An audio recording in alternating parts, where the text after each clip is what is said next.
Did you know that on November 18th, with the release of Superman number 75, the world mourned the death of Superman back in 1992? Ironic how he's returned from the dead this week in the Justice League movie in 2017.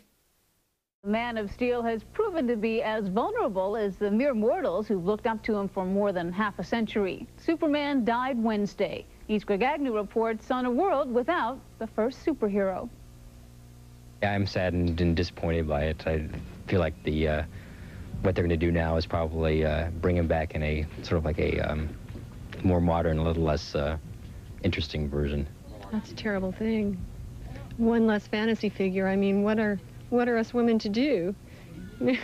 Who can we look up to if not Superman? Superman meets his demise at the hands of supervillain Doomsday in the 75th edition of the popular DC comic. There's a big fight between a character called Doomsday and Superman is trying to protect Metropolis and his friends and Lois and the other superheroes, and makes the ultimate sacrifice.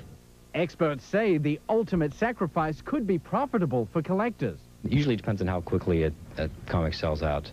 Well, it depends on how many people want the particular issue. I mean, if there's 20 million people out there that want the 2.5 million copies, then the laws of supply and demand will take hold. Regardless of how the masses feel, there's one special breed of expert who knows the true bottom line, the serious investor. I don't know. I don't know if it's like good or bad because, well, it doesn't really matter about the comic or like the person. This matters of how much money it costs and how much money it's worth. Critics say the law of future profits will force Superman to come back. Comics are a business, so they want to generate as much sales as they can, and anything they can bring in to generate the sales in terms of storylines or things of that nature, they'll do it. And, of course, the real experts are the ones who determine the law of supply and demand. I'll get the first one.